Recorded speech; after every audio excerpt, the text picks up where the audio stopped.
Oi, pessoal! Estamos nós em mais uma quinta-feira, dia do Perguntas e Respostas, em que nós buscamos responder as perguntas que nossos queridos internautas enviam para nós.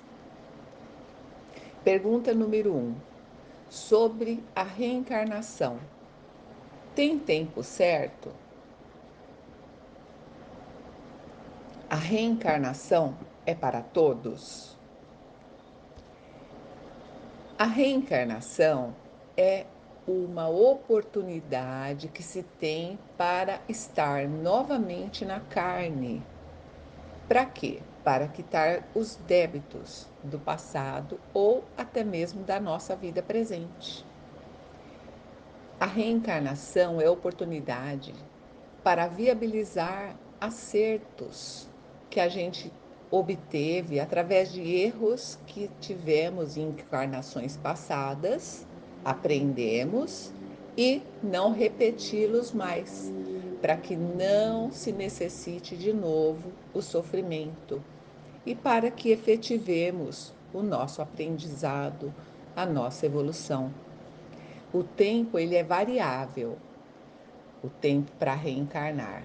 E ele depende do grau de evolução de cada um, da necessidade de cada um, e em especial ele depende também do livre-arbítrio, porque cada um terá a sua ida ou vinda para o núcleo com o qual ele se sente sintonizado.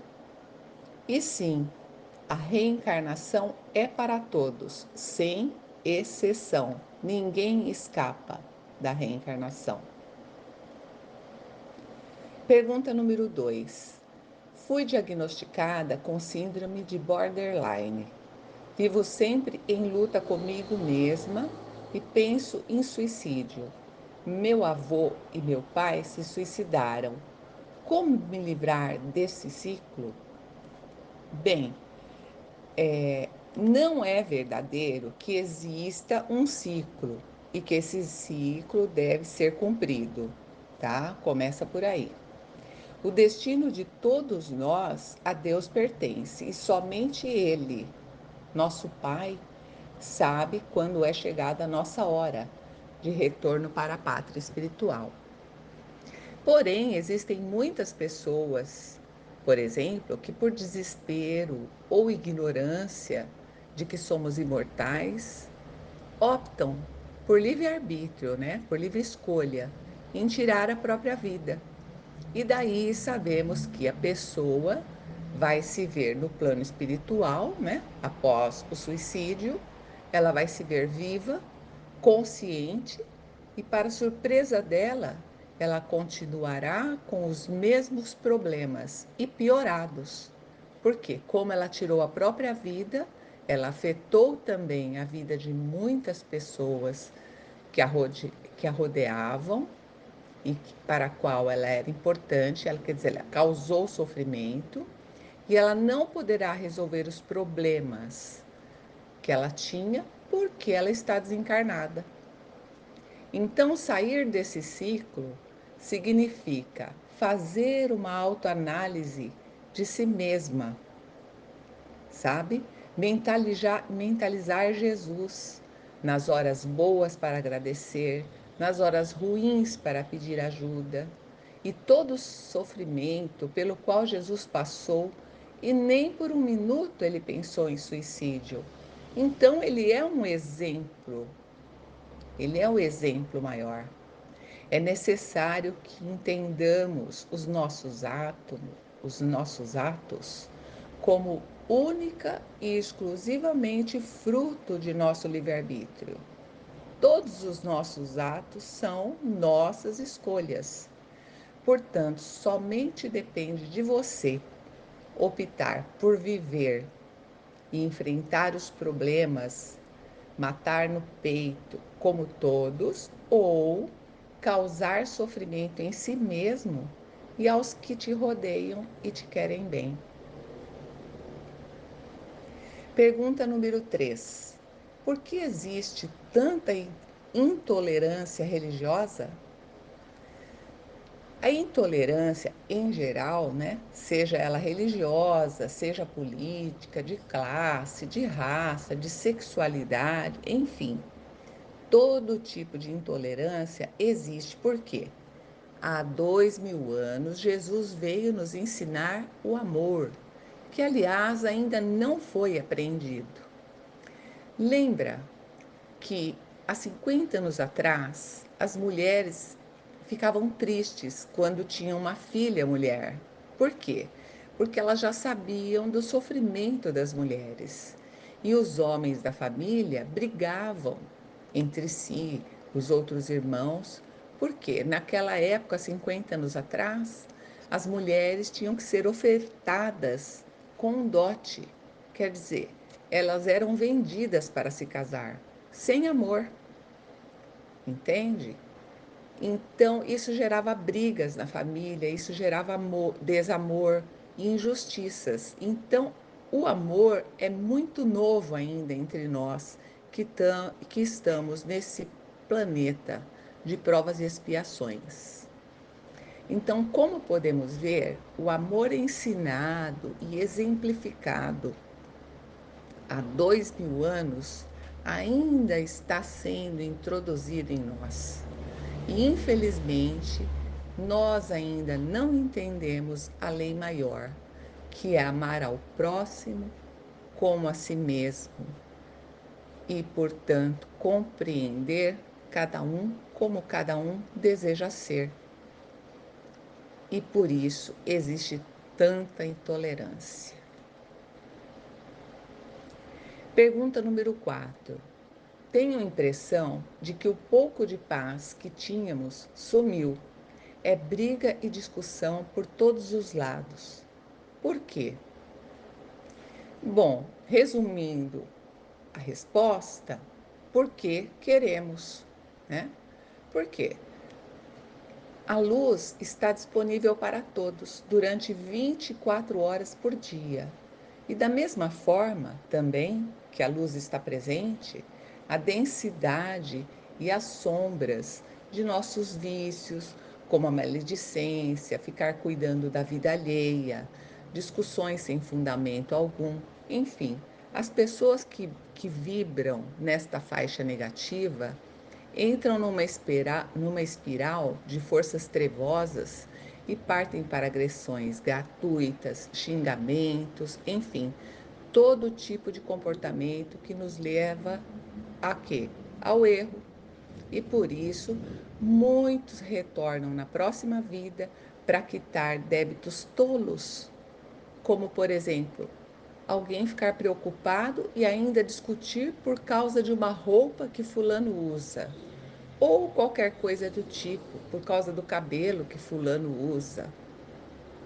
As brigas, discussões e violência são frutos do livre-arbítrio e são situações negativas, né, que rondam todos aqueles que ficam sintonizados nessa frequência. A briga, ela é sempre opcional. Por quê? Porque quando um não quer, dois não brigam. Pergunta número 5. Existe mediunidade desequilibrada ou é o médium? Se uma pessoa tem mediunidade ostensiva, esta pessoa, né, ela sempre será orientada a educar-se em seu atributo da mediunidade. Ou seja, para ela estudar e para ela dominar as sensações dela, as emoções dela. E se o médium não busca conhecer-se a si mesmo, ele não busca a sua reforma íntima, ele não estuda sobre a mediunidade, certamente ele ficará desequilibrado. Então, respondendo, se há desequilíbrio na mediunidade, é por conta do médium, por sua conta e risco. Por quê? Porque é um médium que não deseja trabalhar e não quer estudar. Pergunta número 6. Gostaria de entender por que me sinto culpada por ter uma vida estável e confortável. Tento ser caridosa, gentil, divido o que tenho. E por mais que eu faça, me sinto indigna. Então, não deveria sentir-se indigna. Todos somos dignos. Eu também, outrora, já me senti indigna, apesar de por outros fatores, que não vêm ao caso. Mas você se cobra muito, concorda? Todos têm direito a uma vida digna e estável. E cada um vive dentro de seus próprios padrões, pelo seu próprio trabalho, pelo seu próprio suor.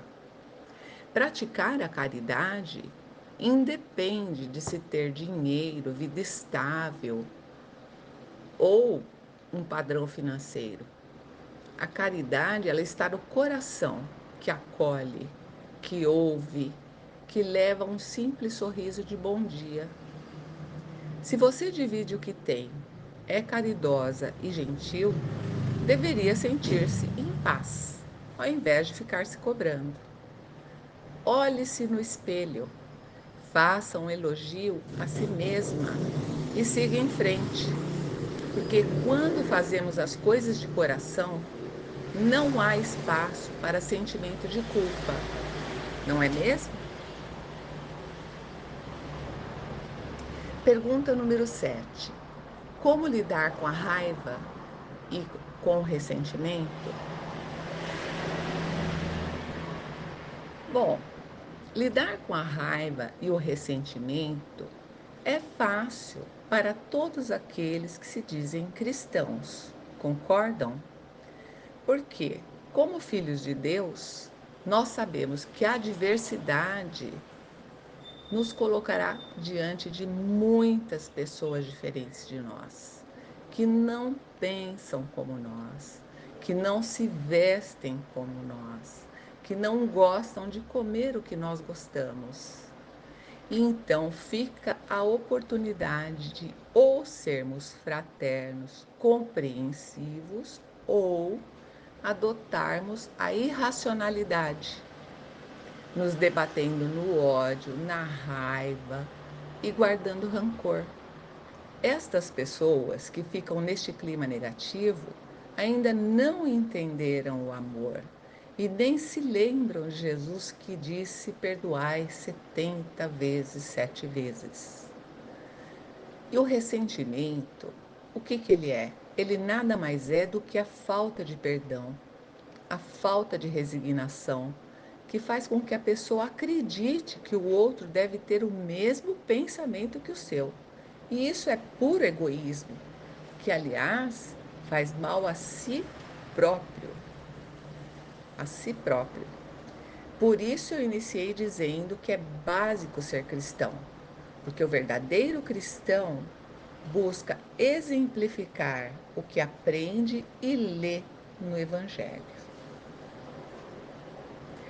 Pergunta número 8.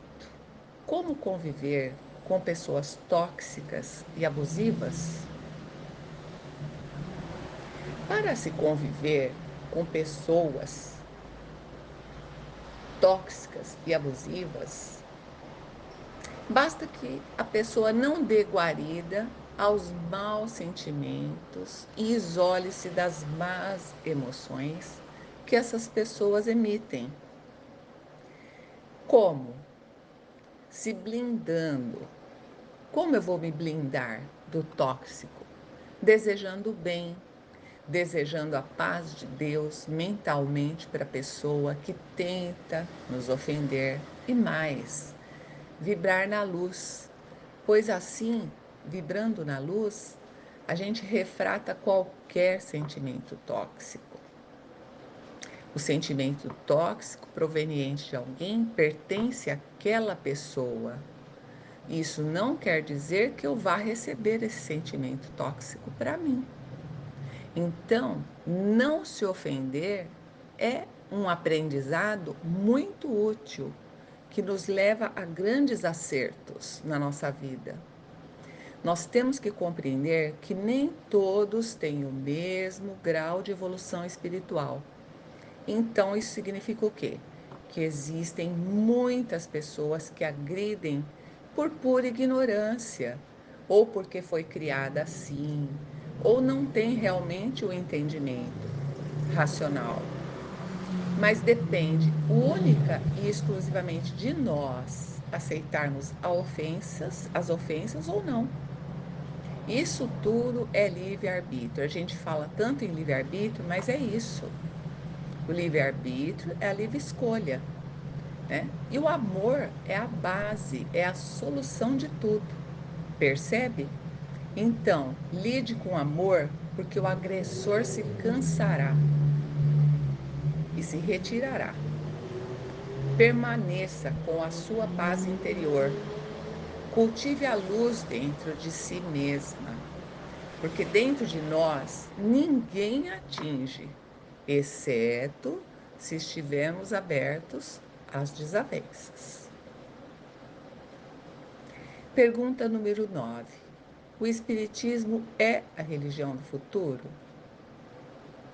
Bem, o Espiritismo ele é fonte de conhecimento sobre a vida espiritual, sobre o intercâmbio da, dos espíritos com dos desencarnados com os espíritos encarnados. E isso, acreditemos ou não, o conhecimento sobre a vida espiritual, ela existe, quer acreditemos, quer não acreditemos.